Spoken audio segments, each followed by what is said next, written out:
अगर आप इसके बाद टाइम बच जाए ना, तब इसके बाद कोई किताब, कोई किसी और का चीज सोचना। सर ये देख लो, पहले तो क्लास के क्वेश्चंस को दोबारा करो। जब भी लगता है कि जहां फंसे हो, क्वेश्चन प्रैक्टिस के लिए क्लास के क्वेश्चंस करो। डीपीपी में, केमिस्ट्री में तो भैया इतने क्वेश्चन मैं दे ही देता हूं कि अगर सामने अगर प्रैक्टिस कर रहे हो तो फॉर्मूला वॉर्मूला याद हो जाए।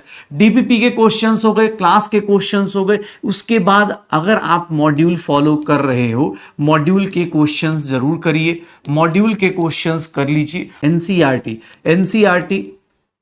एनसीईआरटी एंड एनसीईआरटी एग्जाम्पलर, इन दोनों के क्वेश्चंस जरूर करिए। इन दोनों के क्वेश्चंस जरूर करिए। ये दोनों जो बुक्स हैं इनको तो जरूर करिए। एनसीईआरटी और एनसीईआरटी एग्जाम्पलर जरूर करिए। ठीक है, एनसीईआरटी और एनसीईआरटी एग्जाम्पलर जरूर करो, क्योंकि भैया डायरेक्ट और इनडायरेक्ट वे में क्वेश्चंस आएंगे। एनसीईआरटी में सारे इन टेक्स्ट हो, एक्सेस एग्जांपल हो, कुछ भी इनऑर्गेनिक हो, ऑर्गेनिक हो, प्लीज एनसीईआरटी पूरे की पूरी करो। ठीक है ना, एनसीईआरटी एग्जाम्पलर, एनसीईआरटी जरूर करिए। उसके बाद आप सबसे पहले नीट का PYQs करिए। अभी आपके पास टाइम है तो आपको मैं अभी बोलूंगा, जो भी 37 ईयर्स या जो भी 38 ईयर्स का आता है, 38 ईयर्स का जो भी आता है उसको कर जाइए, अभी टाइम है आपके पास।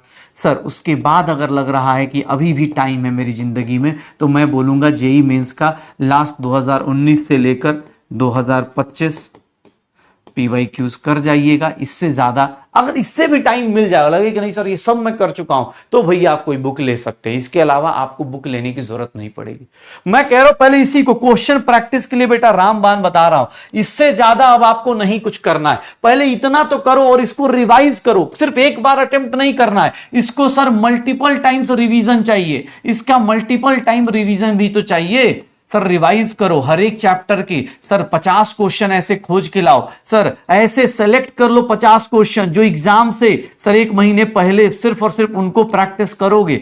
Select 50 question for exam time. Exam time के लिए हर एक चैप्टर से 50 क्वेश्चन निकालो। ये बहुत है, मोर देन सफिशिएंट है। और नहीं तो सर ये किताब वो किताब करना है, कर सकते हो भाई, कोई दिक्कत नहीं। बहुत सारी अच्छी अच्छी किताबें, हाँ एनसीईआरटी पंच है, एन अवस्थी है, बहुत सारी अच्छी अच्छी किताबें, कोई भी कर लो, कोई दिक्कत नहीं। सच बताओ ना तो इतना भी नहीं हो पाएगा पूरे साल। सच बताओ पूरे साल ना इतना भी नहीं हो पाएगा। अगर आप सही से फॉलो करोगे इतना भी नहीं हो पाएगा। ठीक है, मॉड्यूल आपका हो चाहे किसी और कोचिंग का हो, सबका सेम है, आप कोई फर्क नहीं पड़ रहा। किसी का भी कर लो मॉड्यूल, बेटा किसी और पिछले साल किसी और कोचिंग में थे, कोई दिक्कत नहीं। बस ये काम कर लेना, क्वेश्चन प्रैक्टिस क्लास डीपी में ये बहुत है। इसी को बार बार कर पाओ और टेस्ट देते रहो। इसी को बार बार कर पाओ और टेस्ट देते रहो। टेस्ट देते रहो और टेस्ट के क्वेश्चंस अपना प्रैक्टिस कर लो। टेस्ट क्वेश्चंस अपना हाईलाइट कर लो। टेस्ट और बस बहुत है। यही नहीं हो पाएगा, रियलिटी है। अभी तो लग रहा होगा कि सर हम कर लेंगे, रियलिटी यही है कि यही नहीं हो पाएगा लास्ट तक। 80-90 चैप्टर है ना, करके देखना, बहुत बड़ा है।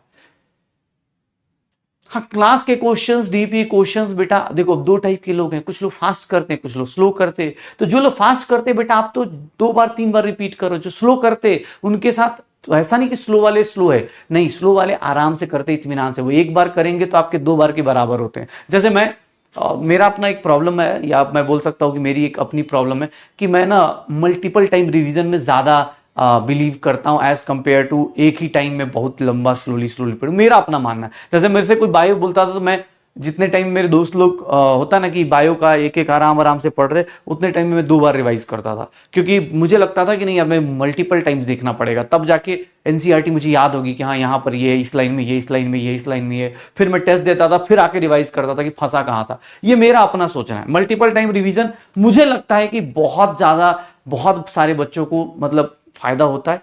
बाकी किसी को लग रहा है कि सर मैं स्लोली करता हूं, मैं एक ही बार करूंगा और उसी से मेरा रिजल्ट हो जाएगा, आपका स्वागत है। आप अलग लेवल पे आप सोच सकते हैं फिर। ठीक है, मतलब मेरे हिसाब से मुझे लगता है मल्टीपल टाइम। बाकी कोई ऐसा नहीं, कोई 1 बार करना चाहे, कोई 2 बार करना चाहे, कोई फुल डिटेल्स रिवीजन करना चाहे, बेटा एक ही बार करो, जैसे तुम्हें कॉन्फिडेंस आए। हर एक का अपना अपना माइंडसेट है। मुझे बहुत सारी चीजें एक बार में याद नहीं होती हैं। मुझे ऐसा लगता है कि मैं, जैसे बायो हो गया, इनऑर्गेनिक हो गया, मुझे लगता है कि मैं 2 बार 4 बार करता हूं तो जाके मुझे याद रहती हैं।